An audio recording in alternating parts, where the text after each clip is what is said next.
Welcome to the Firecatcher Report. My name is Omataya and I'm so glad you're here.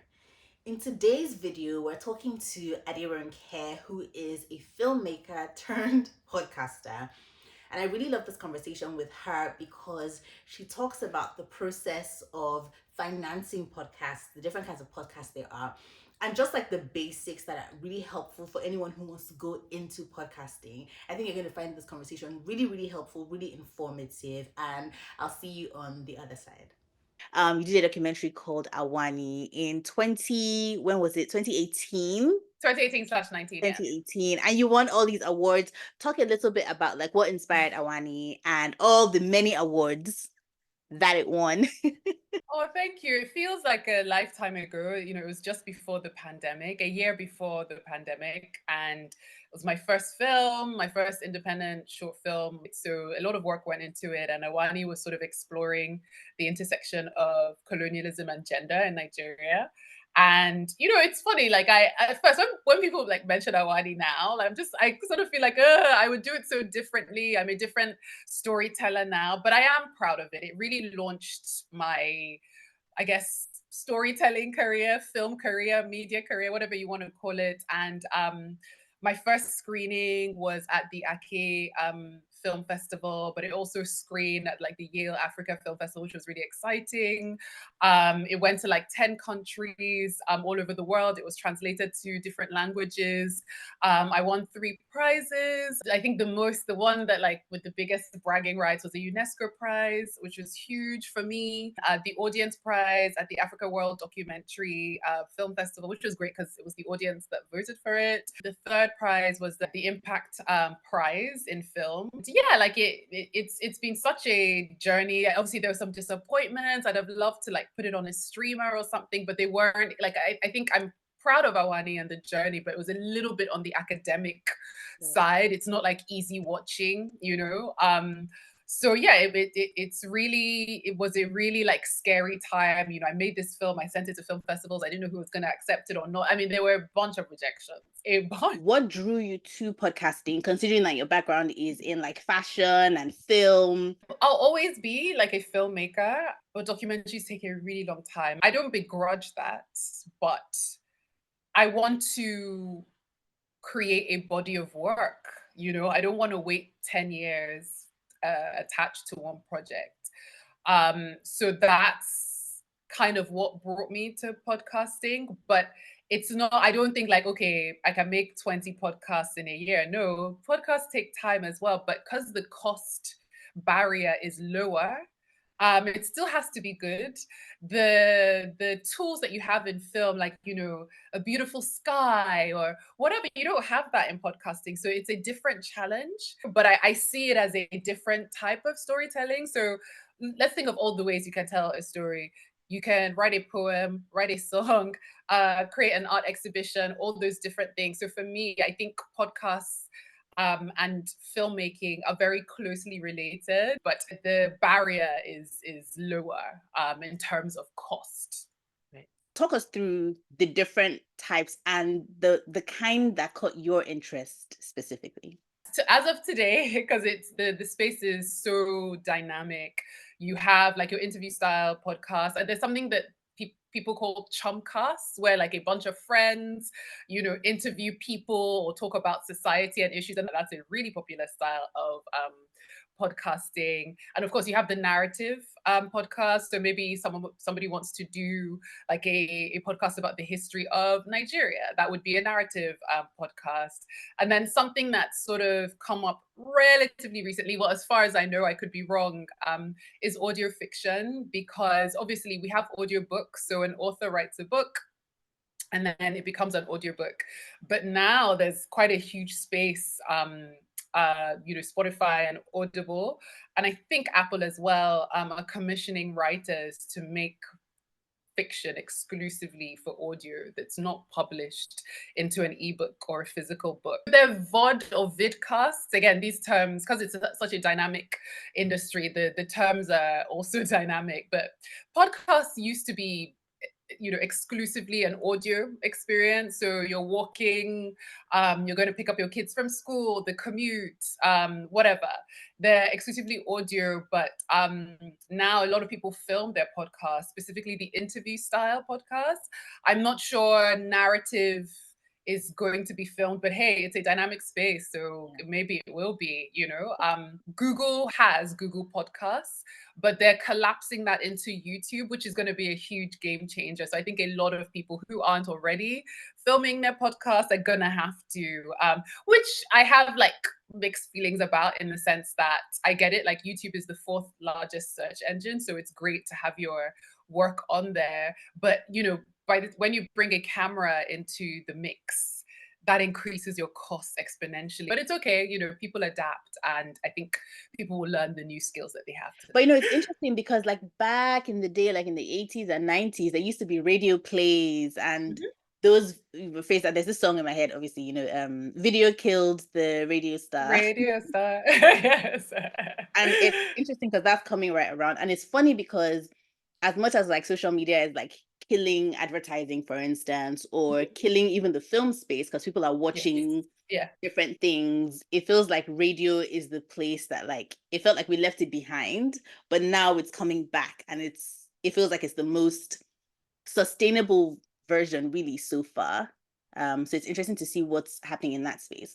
But when it comes to money, because that's kind of part of the point of doing this, it's like because so many people are interested in talking and they just come and they talk and they see people with microphones and it's like, what's happening here? Where is the money in podcasting? Very good question. There are quite a few ways to monetize a podcast. So, for example, if you have a podcast about farming, targeted at emerging farmers, and you're able to build a listenership of 1,000 farmers, like fish farming, pig farming, you could go to people that supply farming feed for your fish directly and say, hey, I've got 1,000 people in the farming industry. So there are things like that. If the more niche it is, in a way, that's a strength. You don't need millions. Although if you have millions of listeners, like, you will find a lot of advertisers knocking on your door. So with advertising, obviously you can put a chocolate brand on advert on your podcast, but there are also these things called sponsored reads. Weird enough, I like them. Especially, I listen to I listen to a range of podcasts, but like wellness podcasts, I like listening to the sponsored reads. So if I'm listening to a wellness podcast and I'm hearing about some like probiotic vitamins and things like that, and a sponsored read is where the host sort of talks about a product or a brand or an offer. So I'm a wellness podcast host, and I'm telling you about this probiotic vitamin. And then there's an offer. So you'll hear this a lot in podcasts that, this probiotic vitamin helps me with my digestion. And if you want this, you can get 10% off. So I find that quite an effective way of I guess, generating revenue. So we've done adverts, we've done sponsored reads, we've spoken about niche podcasts and just going to brands directly. You don't need to have millions, but again, it does help. You can do events, live recorded podcasts. There are quite a few, like, it's a thing. There's this podcast that's quite popular called The Rest is Politics. It's a political podcast based in the UK, and they're going to the O2 Arena, which is insane. Which is absolutely insane, because you think O2 Arena, you think Burner Boy or a musician, but literally two men talking about the UK political sphere are going to sit on the stage, and people are buying tickets. They're VIP tickets, they're regular tickets. So, but then there are much smaller versions of that. You don't, just because you're not going to fill the O2 Arena, you can do an event at, like, locally or at a cafe, and sort of connect with your audience, build your audience, and like maybe charge a little fee. Like, why not? If people are connecting to are interested in what you're talking about, you can do events, merchandise. But again, I feel like merchandise would come after you have like a what I call a sustainable audience. But that ranges, depending on what you want from it. And then, of course, there's Patreon or various versions of Patreon where, you have a podcast, but maybe special episodes, you put on Patreon and people pay. Or, sometimes people just want to support the things you're talking about, right? So you don't even have to have a special episode, but I think everybody knows that woof, times are hard. I often hear in podcasts, to support this podcast, please, support us on Patreon. On YouTube, they have something similar where you can just donate to your favorite YouTuber. Yeah, those are the ones off the top of my head. I'm sure there are a few more. What I'm finding in the creator economy is that it's almost like the product, the creative thing that you actually like produce or create is, it's almost more community building. It's a bit like I mean, first of all, there's advertising, which Mhm. everybody runs on advertising, from magazines to TV to film. Like, well, film is a bit different because obviously there's cinema and then there's subscription and then there's video. There's all those ways to actually pay for film. But like watching your regular TV, it's advertising that sponsors all of that. And it's interesting how powerful advertising is in motivating different kinds of creative outlets. And one thing I think I want to kind of drive home for, again, the 15 people watching this, is that like no matter what creative thing you're trying to do, it's probably going to be ideal for you to find an a partner brand, an advertising sort of streamlining thing, and that's likely to push your product further. So even with influencers just coming on, and in the beginning everyone thought that they were just wasting their time just doing random things. But the thing about brands is like, this couch behind me now, someone may be like, oh, like, let me send this video to some couch manufacturer, and for all you know, that might be a source of income. So it's almost like, do whatever you're doing and do it really well, and then find what brands or partners can come along that. And then the other thing that you pointed out that's really interesting is community building. It's almost like a GoFundMe, but they're giving you something and they're getting something back as well. They're getting the, I don't know, bragging rights of being one of the early supporters. They're committed to you. They like what you do. They like you. And so they're kind of like subscribing to your life, knowing that that is supporting you. And I find that quite like like it's weird in this world where you think that like everyone is so cutthroat and people would only like, everyone is like all about the money, and yet people are giving you money just to sit down and kind of talk and entertain them, and that's valuable enough to them that they would give you money for it, which is interesting. So in the technical part of podcasting, obviously, like, we can do this. I can rip out the audio and I can slam it on, I don't know, Anchor FM, and they'll blast it to all the different platforms.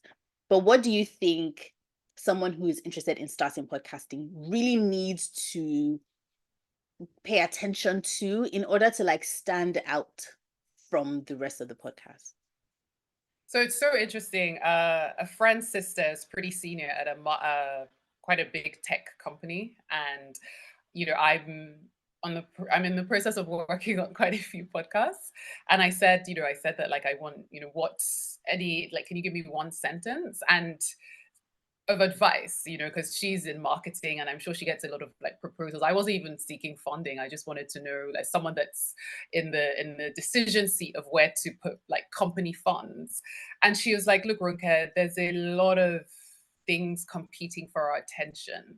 Not even just our problems and issues, but just, you know, musicians aren't competing with other musicians. They're competing with like cute cat videos and then films and then the attention economy is insane.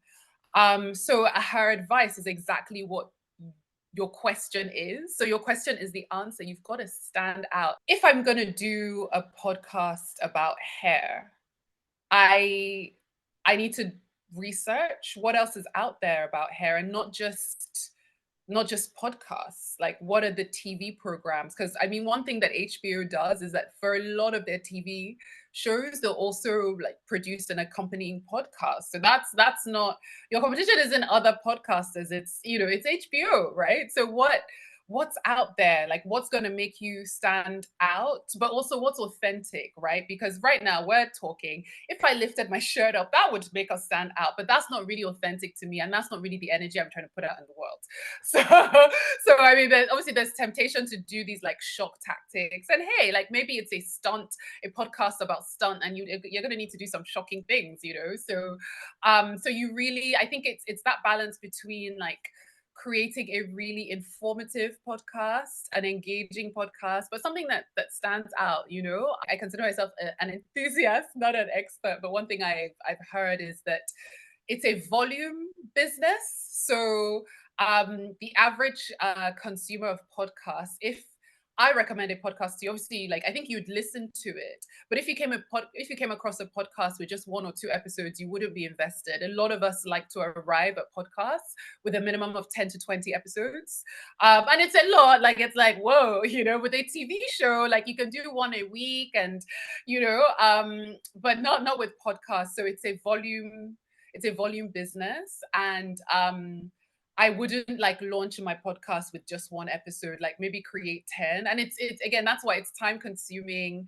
And before you can start maybe like monetizing, you're gonna have to wait a little bit. But then that's why you do something that you're interested in, you do something that you're passionate about, that you don't care if you're tired, if they're paying you crumbs in the beginning. And to be fair, like I think that yeah, there's some really successful podcasts where people are making millions, but that takes time. That takes time, and I think you really have to do it. You know, I think it's do it for the passion, but also be intelligent about it. Like, don't do your first episode shouldn't be 5 hours. Why? Like, that doesn't make any sense to me for any topic, to be perfectly honest. So, it's important that it's sustainable to you. And yeah, also, I mean, one thing that I keep hearing in this space is that multi-platform. Your podcast can be on Spotify, on YouTube, it has a lot of numbers, you know, on Facebook, on Instagram, on TikTok, you know. So it's a lot more work now. Like, you know, the more I'm talking, I'm like, oh my God, social media.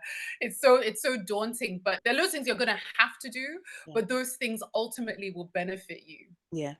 Yeah. No, I like that. And it's interesting because more and more I've been thinking about like this idea of the creator economy. And there's so many creative people who, especially like when we were growing up, it was so difficult to think of how to start, what to do. But in the past couple of years, there's just so much possibility, and social media allows you to do things imperfectly and Yeah. still just keep doing it. It all adds up. You don't have to be as perfect as if you were trying to pitch to a Hollywood studio, for instance. You can just start like doing whatever skits you want to do and then kind of grow from there. So you talked about grants, applications, and applying to all these things.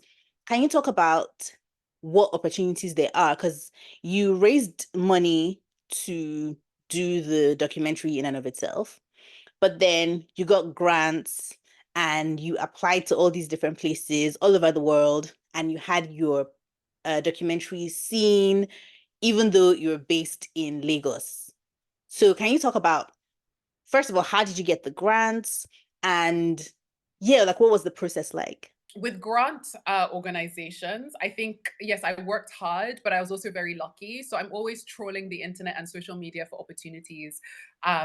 There's so many, you know, being based in Nigeria, there's the Goethe Institute, the British Council, Alliance Francaise, and various other organizations. Sometimes it's literally as simple as a Google search, Right. what's going on. And then also maybe they're documentaries or films that you like, and it's like who supported that, you know. Particularly with documentaries, maybe at the end of the credits they'll have the logos of all the organizations, and it's like, okay, would they be willing to give me some money?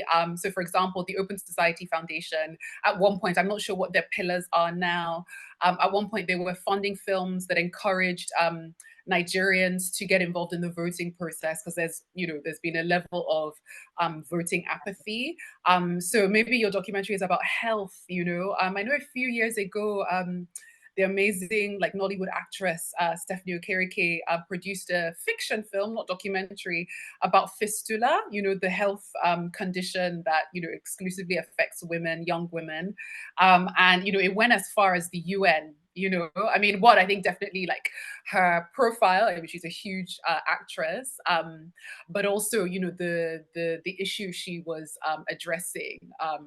Was very, I guess, topical, for lack of a better word. So all these different organizations have different pillars. So it's just about researching and also not taking the rejections personally. My gosh, I've received I received more rejections than yeses. If an organization is opening a round of pitches for funding, the better ones will have like a webinar and say like, this is what we're looking for, this isn't what we're looking for, type thing. And then also, I mean, I think I spoke to someone years ago who was sort of head of grants for a particular organization, and he said to me that sometimes like it's not even like, oh, these people do even fill the form properly. Like sometimes you have a budget for 10 films and you get sent 20 pitches of 20 excellent films. Obviously, it'll be a lot more, maybe Yeah. hundreds, and you just don't have the budget to extend. So sometimes you're just sort of like, ah, who should I choose? So I think it's really important that you